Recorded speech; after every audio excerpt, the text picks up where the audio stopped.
Hello and welcome to Sean White's Solar and Energy Storage Podcast. The title of this episode is Energy Storage System Markets Podcast. In this podcast, we're going to cover energy storage systems growth rates. We're going to talk about lithium and other markets. We're going to talk about concentrated solar power, otherwise known as CSP, which is not a lithium market. We're going to talk about molten salt storage, that's storing things with heat. That's a type of thermal storage. We're going to talk about flywheel storage, that's spinning things. We are going to talk about compressed air energy storage, otherwise known as CAES. Then we're going to talk about ternary batteries. That's a type of lithium-ion battery, otherwise known as NMC or NCA versus LFP. Ternary means 3, by the way. We're going to talk about energy density and specific energy. And if you've listened to my other podcasts, you know I like to talk about that because so many people say energy density when they mean specific energy. That's by weight. And then we're going to get into some mythology when we're going to talk about battery memory myths. We're going to cover protection circuits. We're going to cover lead acid deep cycle batteries, maintenance, and equalization. That's maintenance and equalization. Those are deep cycle lead acid terms typically. However, we're going to talk a little bit about nickel metal hydride, abbreviated NiMH. We're going to cover NiCads a little bit, nickel cadmium, and then we're going to discuss the differences of lithium versus lithium-ion batteries. However, most of the time when people are saying lithium, they mean lithium-ion, and that's kind of right because lithium-ion has lithium in it. We're going to cover lithium air batteries, lithium polymer batteries. We're going to discuss microporous electrolyte versus porous separators. We're going to talk about the Tesla battery cost advantage rumors, and then vanadium redox flow batteries, which have anolytes and catholytes. Then we're going to discuss oxidation, zinc bromine flow batteries. We're going to cover the National Electrical Code and more. So to learn more about energy storage, go to solarsean.com. So let's get into it. We're going to start off looking at different battery markets. And the main type of energy storage that people are talking about that's growing, that most people can get their hands on, is battery energy storage. Especially taking off is lithium-ion battery. GM Insights are saying that the lithium-ion battery market is predicted to observe over 20% compound annual growth rate between 2020 and 2030. So lithium-ion is about half of the battery market by dollars. Some other pieces of the pie: sodium sulfur, lead acid, flow batteries, and some others. So what does that mean? A 20% compound annual growth rate between 2020 and 2030. And so what we do for the math is we go 1.2 to the 10th power. That means a 6.2-fold increase. So according to this, we're going to have at least 6 times more lithium-ion batteries being produced out there. And you know what? Personally, I predict more. Also, too, what is confusing sometimes is when people say 100% increase, that means they're doubling. So a 200% increase is tripling. So a 6.2-fold increase means a 520% increase, just not to be confused. So when somebody says a percent increase, when they're talking about hundreds of percents, it is actually a little bit better than it sounds. Just remember, a 100% increase is doubling. Some people think in their heads like, oh, a 6-fold increase, that would be 600% increase. No, that's a 500% increase. So there's different types of thermal. Most of the thermal for grid scale is concentrated solar power. So you're taking a bunch of mirrors or something that's going to be reflecting, and you're making something really hot where you can store that hot, say, molten salt underground, and then you can use that to make steam and spin a turbine later at night. Other types of thermal storage, though, that you could have would be chilling water or making ice and using that for cooling later on. But typically, the main type of thermal storage, when you see that, thermal storage for energy storage, is going to be molten salt stored so you can spin a turbine later on, and that's done with concentrated sunlight. They call that CSP, concentrated solar power, and that's not photovoltaic at all. That's beams of light concentrated to make something hot so that you can store something such as molten salt. So you heat up these salts so hot that you can make steam with them later on. Flywheels are so interesting. but there's not a whole lot of these flywheel projects going on. So in the United States, we have 20 megawatts of flywheels in New York, 20 megawatts of flywheels in Pennsylvania, 2 megawatts of flywheels in Alaska, and 5 megawatts in Texas. So not a whole lot of flywheels out there, but maybe we'll see more because they're cool. Compressed air energy storage, and just to kind of give you an EIA update of what's going on in the United States with compressed air, or CAES, is not a whole lot. We have 110 megawatts of compressed air in Alabama that was installed in 1991, and then we're working on 317 megawatts of compressed air in Texas that might be fully functional in 2022. So compressed air, it's kind of neat, just not a lot of it going on. Feel free to also go to EIA.gov to see what you can find there. And if you wanted to look at the exact report, get your own copy. One thing that you might read about in the news is sometimes they'll talk about ternary batteries. Ternary is another word that means three, and that would mean three different elements. And typically with ternary, we're talking about nickel, manganese, cobalt, or nickel, cobalt, aluminum. Those would be the three different elements. And so they talk about ternary batteries versus LFP. So we're comparing different types of lithium batteries.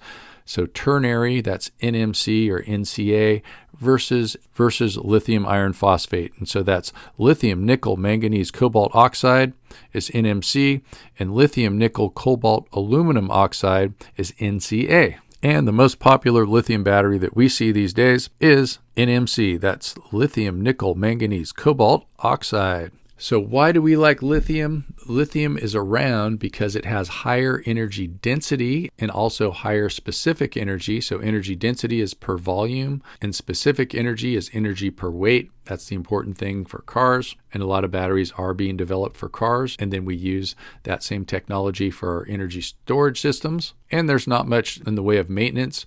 And we might remember in the days when we were using nickel-based batteries, they'd had this memory. And so they would say to run it all the way down before you charged it. Well, we don't have to do that with lithium batteries. So some of the drawbacks with lithium that we have overcome is it requires a protection circuit. So we have smart batteries. Lithium batteries can age when not being used. So if you take an electric vehicle and park it for 10 years, battery might not work. There's transportation regulation with lithium batteries as far as bringing them on the airplanes. Lithium batteries cost more, but that price is going down. Let's just talk a little bit about the lead acid battery now. We have deep cycle batteries. Sometimes they call them traction batteries. That might be something that you'll see in forklifts, off-grid solar hippies. And in fact, I have a 2002 Toyota Prius with almost 300,000 miles on it. And that actually has a 12-volt deep cycle battery in it. It's not starting the engine, but it's keeping things going like the fan, the radio, and all kinds of things when I'm going downhill. Some people might call it an accessory battery that works at 12 volts. So we can get different types of deep cycle. We could get the flooded lead acid. That's where you can take the caps off and add distilled water, and you can do equalization for maintenance on those batteries, or the maintenance-free battery, and that could be a sealed flooded lead acid battery, or the gel battery, or the AGM, the absorbed glass mat battery. These maintenance-free batteries are sealed, so you can't add water to them, but they still need to have a valve on them so they don't explode. So if you overcharge them very fast, it could have a buildup of hydrogen gas, and it needs to have a valve to release that pressure. And then we have, besides the deep cycle type of lead acid battery, we have the starting, lighting, and ignition battery, and that's your typical car battery. It gives you a whole bunch of current all at once. It's not good for cycling up and down. There's lots of surface area for exchanging ions. Now we're talking about my Prius that I was just telling you about. It has a nickel metal hydride battery.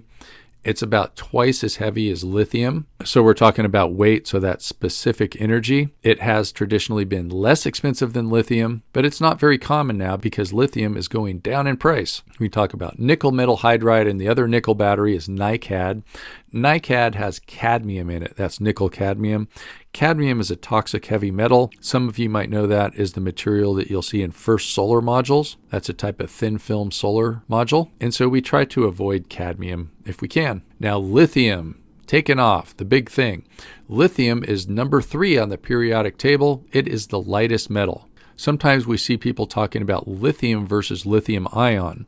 Usually when people say lithium battery, they mean a lithium-ion, and they're not really wrong. But if we're saying a lithium battery that's not lithium-ion, usually you're talking about a primary battery. One of the things about charging the lithium metal batteries, that's the ones that are not lithium-ion, is they can become unstable. We're trying to work on that because the lithium metal batteries can hold more energy, but we don't want those batteries shorting out because that could cause a thermal event. But with lithium-ion, we have ions of lithium going through a solution, and that's why they call that a lithium-ion, and that's mostly what we're seeing these days.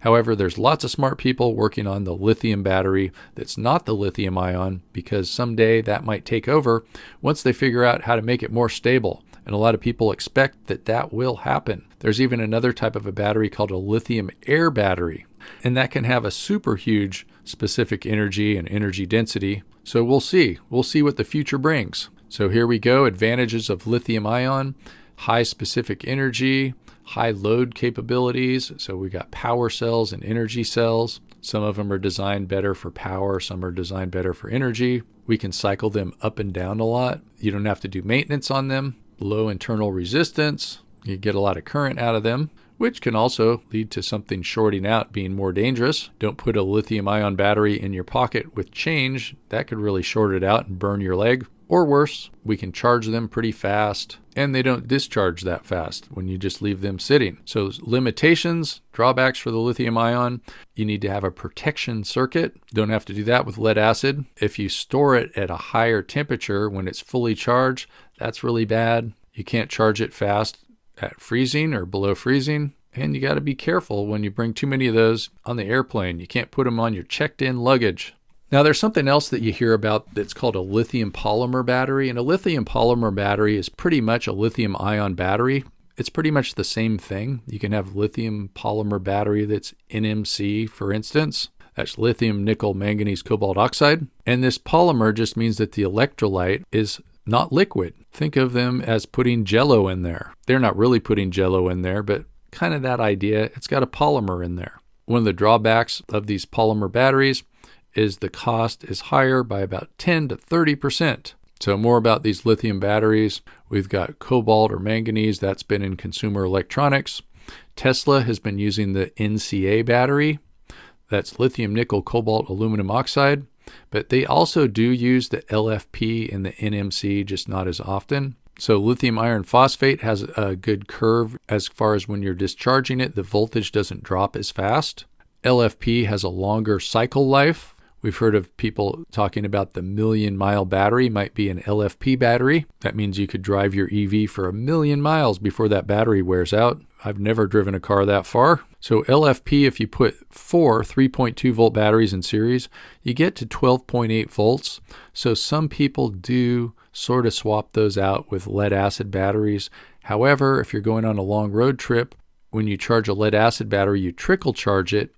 And so this battery can just kind of get charged a little bit too much, which is why you don't just swap out a regular LFP battery for your lead acid battery in general. So we were just talking recently about the lithium polymer, and it's a lithium ion battery pretty much, but we have a microporous electrolyte instead of a porous separator. So we don't have liquid in there. Characteristics are pretty much the same. Now we've got lithium air. We got to do research on that, but it has a ton of energy density, but it's just not stable. So we don't want it to blow up. Some people compare that lithium air energy density to gasoline.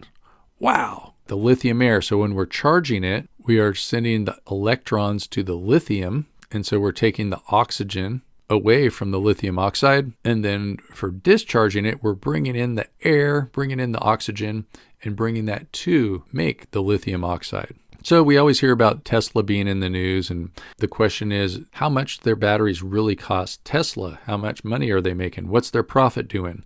What's their stock doing? Might have something to do with this. A lot of it has to do with batteries. So these batteries are not just used for cars, they're used for energy storage systems. And the holy grail for energy storage is $100 per kilowatt hour. Some people think Tesla might already be there. There's a lot of controversy on that. It's saying that Tesla has a 20% battery cost advantage over the competition. That would be a great advantage to have if that was your company. So we were talking about battery prices being $1,000 per kilowatt hour in 2010. And some people say we might have already reached $100 per kilowatt hour in 2020. Depends on who you're talking to, and the companies that are making these cars, they don't have to tell you how much it costs them to make a battery. And one of the things that seems to be happening in this industry is the prices are going down faster than people would have ever imagined. And that has to do with all the smart people that we have working on this problem of battery costs and the huge demand for these batteries and getting that cost down. Very important.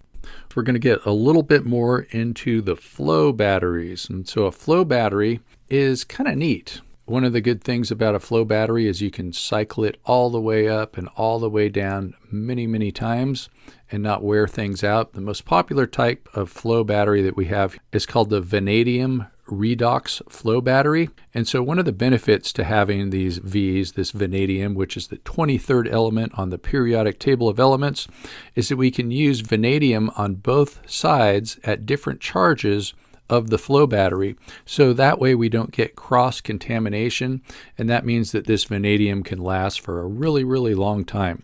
Another thing about these vanadium batteries is as they wear out, the color of the solution changes. So that's an interesting way to tell if your battery's dead or not, is to just look at what color that electrolyte is. And so there we have it, the vanadium flow battery. Multiple valence states of vanadium. It's interesting how they're talking, instead of anode or cathode, they're calling it the Anolyte and the Catholyte. So when we give away an electron, that makes something more positive. And when we take in an electron, that makes something more negative. We have an ion selective membrane separating these two things. And so that would have to do more with power, this ion selective membrane and that part of the vanadium battery. And then tanks, and that has to do with energy. In fact, if you want to increase the amount of energy that your flow battery can deal with, all you do is you increase the electrolyte in the electrolyte tank. So one of the things that's a benefit for this type of a battery that a lot of people are talking about is for storing larger amounts of energy for longer periods of time. So we talk about long time storage. So you're going to store things for hours, for days, perhaps even weeks. The longer periods of time work pretty well for things like pumped hydroelectric storage, compressed air, and flow batteries. And so it's predicted that we're going to start seeing a lot more flow batteries out there with these vanadium flow batteries because of this long-term storage that we can do here. We just need to get lots of vanadium. So oxidation is any chemical reaction that involves the moving of electrons. Specifically, it means the substance that gives away electrons is oxidized.